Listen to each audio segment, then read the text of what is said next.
नमस्कार दोस्तों, स्वागत है आप सभी के एक बार फिर आईटीआई एक्सपर्ट में। मैं अपने चैनल पे आईटीआई से रिलेटेड इन्फॉर्मेशन तथा गवर्नमेंट तथा प्राइवेट जॉब की जानकारी लेकर आता हूँ। साथ में अप्रेंटिसशिप की भी जानकारी आपके सामने लेकर आता हूँ। तो दोस्तों, ये एक नई वैकेंसी निकली हुई है। ये steel authority of India limited में ये नई वैकेंसी निकल के आ रही है। मैक्सिमम पोस्टों के लिए यहाँ वैकेंसी निकली हुई। कैसे अप्लाई करना है, कौन कौन से स्टेप आपको फॉलो करने हैं, क्या मिनिमम क्वालिफिकेशन मांगी गई है, क्या एज लिमिट रखी गई और क्या सैलरी होगी, सारा कुछ बताऊंगा आपको इस वीडियो में। तो वीडियो को ध्यान से देखिएगा और वीडियो को अंत तक जरूर देखिएगा, क्योंकि कोई भी स्टेप यदि आप मिस कर देते हैं तो आपको वीडियो समझ में नहीं आएगा और आप फॉर्म फिल करने में कहीं ना कहीं कोई गलती कर सकते हैं। तो इसलिए वीडियो को ध्यान से देखिए। यदि आप चैनल पे नए हैं तो चैनल को सब्सक्राइब करना भी मत भूलिएगा। इस steel authority of India limited Durgapur steel plant की यदि हम बात करते हैं तो यहाँ ये जो वैकेंसी निकाली गई है, इसका नोटिफिकेशन 23 नवंबर 2022 को जारी कर दिया गया था। अब डिटेल एंड पोस्ट की यदि हम बात करते हैं तो यहाँ डिटेल एंड पोस्ट में इन्होंने बताया हुआ है।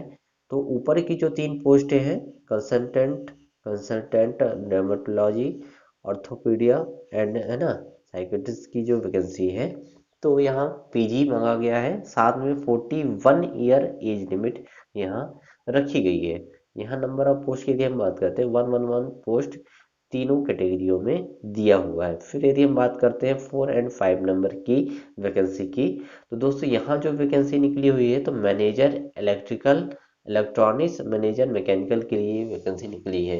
यहाँ बी टेक मांगा गया है फुल टाइम, और साथ में 7 इयर्स का आपका एक्सपीरियंस क्वालिफिकेशन मांगा गया है। यहाँ एज लिमिट की यदि हम बात करते हैं तो यहाँ एज लिमिट 35 ईयर दोनों में मांगी गई है। मैनेजर इलेक्ट्रिकल में यहाँ पोस्ट 1 है, और मैनेजर मैकेनिकल की यदि हम बात करते हैं तो यहाँ नंबर ऑफ 2 पोस्टें निकाली गई है। अब मेडिकल ऑफिसर की यदि हम बात करते हैं तो मेडिकल ऑफिसर में दोस्तों यहाँ एमबीबीएस मांगा गया है, और minimum 1 year post qualification experience आपका मांगा गया है।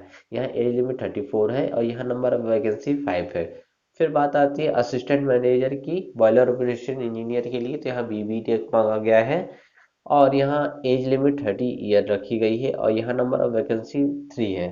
फिर इसके बाद आता है अगला नंबर, तो यहाँ operator cum technician boiler operation यहाँ पोस्ट निकाली गई है। यहाँ एज लिमिट की यदि हम बात करते हैं तो यहाँ 30 ईयर एज लिमिट है, और डीएसपी 21 और एएसपी 5 यहाँ पोस्ट निकाली गई है।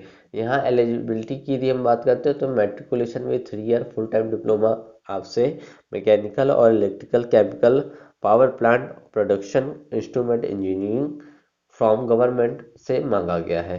ठीक है।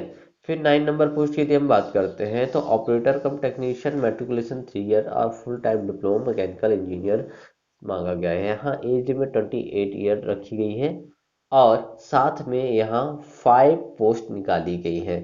आप यदि हम पोस्ट कोड 10 की बात करते हैं तो यहाँ देखिए पोस्ट कोड 10 में यहाँ दोस्तों असिस्टेंट कम टेक्नीशियन केबल ज्वाइंटर की यहाँ ये वैकेंसी है। फिर यहाँ matriculation with ITI full time electrician trade से मांगा गया है। 30 ईयर यहाँ एज लिमिट रखी गई है, और नंबर ऑफ पोस्ट यहाँ 4 दी गई है। यहाँ 11 नंबर यदि हम पोस्ट कोड की बात करते हैं तो अटेंडेंट कम technician trainee high pressure welder की यहाँ बात कही गई है। Matriculation ITI full time welding trade से आपका होना चाहिए, और साथ में एज लिमिट 28 ईयर रखी गई है। यहाँ नंबर ऑफ पोस्ट 5 दी गई है। फिर 12 नंबर की यदि हम बात करते हैं तो अटेंडेंट कम टेक्नीशियन ट्रेनी, यहाँ इलेक्ट्रीशियन फिटर मशीनिस्ट वेल्डर, यहाँ सारी ट्रेडों की यदि हम बात करते हैं तो यहाँ 4744, ठीक है। और यहाँ matriculation with full time ITI मांगा गया है, और वो भी इन चारों ट्रेड से आपका आईटीआई होना चाहिए। यदि एज लिमिट 20 ईयर होती है, और यहाँ टोटल यदि हम पोस्ट की बात करते हैं तो 90 पोस्ट के लिए यहाँ वैकेंसी निकाली गई है।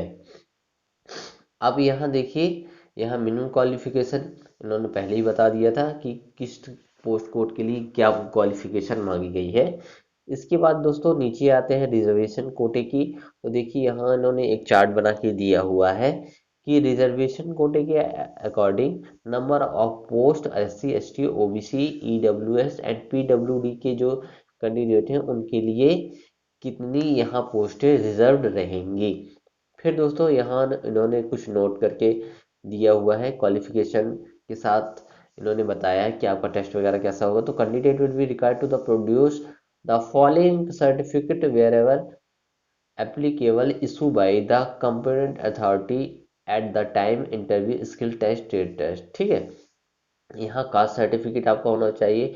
ओबीसी नॉन क्रीमिलियर वाले जो कैंडिडेट है उनके पास वो सर्टिफिकेट होना चाहिए, ठीक है ना।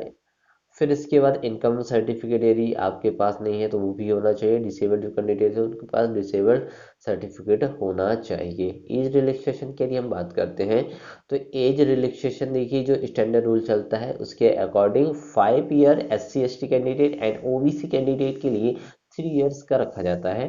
एंड पीडब्ल्यूडी की जो कैंडिडेट होते हैं उनको 10 years of general and 15 years SC और 13 इयर्स ओबीसी कैंडिडेट के लिए ये फिक्स कोटा उनका रहता है, ठीक है। अब हम बात करते हैं फिजिकल स्टैंडर्ड की। तो फिजिकल स्टैंडर्ड के लिए हम बात करते हैं तो पैरामीटर के हिसाब से height 155 centimetre, 150 centimetre non engineering trade के लिए इन्होंने बताया हुआ है। फीमेल कैंडिडेट के लिए 143 सेंटीमीटर यहाँ हाइट होनी चाहिए। एंड वेट की यदि हम बात करते हैं तो 45 मेल कैंडिडेट के लिए एंड 35 kg फीमेल कैंडिडेट के लिए यहाँ फिजिकल स्टैंडर्ड मांगा गया है। मोड ऑफ सिलेक्शन की यदि हम बात करते हैं तो देखिए मोड ऑफ सिलेक्शन में दोस्तों eligible candidate applicants will be required to appear for interview for the post of consultant E3 grade. तो E3 वाले जो कैंडिडेट हैं उनके लिए तो ये इन्होंने बता दिया है कि appear for the interview for the post consultant, ठीक है। फिर यदि सेकेंड नंबर का यदि हम देखते हैं तो eligible candidate for the post both executive and non executive category S1 से लेके देखिए एस है ना SL4 टू SL12 तक की जो पॉइंट्स है, ठीक है, उसके लिए कंप्यूटर बेस्ड टेस्ट आपका होगा, ठीक है। इसके लिए 1/3 का यहाँ इन्होंने रेशियो भी रखा हुआ है कट ऑफ के लिए।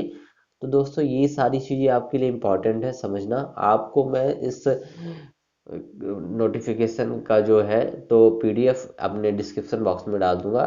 टेस्ट ऑफ सेंटर की यदि हम बात करते हैं टेस्ट ऑफ सेंटर दोस्तों देखिएगा ये CBT टेस्ट जो है तो भुवनेश्वर, हैदराबाद, कोलकाता, मुंबई, नवी मुंबई, थाने, दिल्ली, NCR, पटना एंड रांची में किया जाएगा। Candidate are required to indicate their choice cities and maintain above the CBT as per their preference. आप अपने अकॉर्डिंग अपनी सिटी को चूज करके आपको CBT वहाँ कंडक्ट कराया जाएगा, ठीक है। आप ट्रेनिंग के लिए हम बात करते हैं तो ट्रेनिंग में दोस्तों आपको क्या क्या पेमेंट मिलेगा। तो candidate select the operator cum technician के लिए हम बात करते हैं attendant come technician high pressure welder and attendant come technician training will be placed 2 years and a successful complete training then shall be, ठीक है। तो इनके लिए जो बेसिक पोस्ट रहेगी तो उनके लिए बेसिक पोस्ट के हिसाब से 12,900 रुपये पहले साल और 15,000 रुपये आपको दूसरे साल यहाँ पे किया जाएगा। तो आई होप आपको वीडियो में सारी चीज़ें अच्छे से समझ में आ रही होंगी। इसके बाद देखिए और भी चीज़ें यहाँ ने दी है और अदर ट्रेडों के लिए तो आप अपनी ट्रेड के हिसाब से यहाँ देख सकते हैं। एप्लीकेशन प्रोसेसिंग फीस के लिए हम बात करते हैं तो ये हाँ ये आपके लिए काफ़ी ज़्यादा इंपॉर्टेंट है। तो देखिए यहाँ यदि ऊपर की यदि पोस्टों की बात करते हैं असिस्टेंट मैनेजर, मैनेजर मैकेनिकल के लिए तो यहाँ 700 आपका लगेगा, ठीक है। और ऑपरेटर कम टेक्नीशियन बॉयलर की यदि हम बात करते हैं तो दोस्तों यहाँ देखिएगा यहाँ 500 यहाँ रखा गया है। फिर अटेंडेंट कम टेक्नीशियन की यदि हम बात करते हैं केबल जॉइंट वाले जो कैंडिडेट हैं उनके लिए 300 यहाँ जनरल है OBC EWS के कैंडिडेट के लिए यहाँ लगेगा। और बगल में जो ये टेबल बनी हुई है तो ये SC ST PWD ESM candidates के लिए यहाँ दिया गया है। हाउ टू अप्लाई की यदि हम बात करते हैं तो हाउ टू अप्लाई में दोस्तों यहाँ eligible and interested candidate would be required to apply online through SAIL website के माध्यम से आपको बनना होगा। No other means mode of application will be accepted, और कोई मोड से आप यहाँ अप्लाई नहीं कर सकते। तो आई होप आपको सारी स्टेप अच्छे से समझ में आ गए होंगे। यदि कहीं कोई डाउट है तो आप मुझसे कमेंट सेक्शन में जाके पूछ सकते हैं। यदि वीडियो आपको पसंद आया तो वीडियो को लाइक करिए, शेयर करिए एंड चैनल पे यदि आप नए हैं तो चैनल को सब्सक्राइब करना मत भूलिए क्योंकि मैं अपने चैनल पे इसी तरह से इंफॉर्मेटिव वीडियोस देता रहता हूँ। तो यदि आपको वीडियो पसंद आए तो एक बार फिर से लाइक करिएगा। धन्यवाद दोस्तों।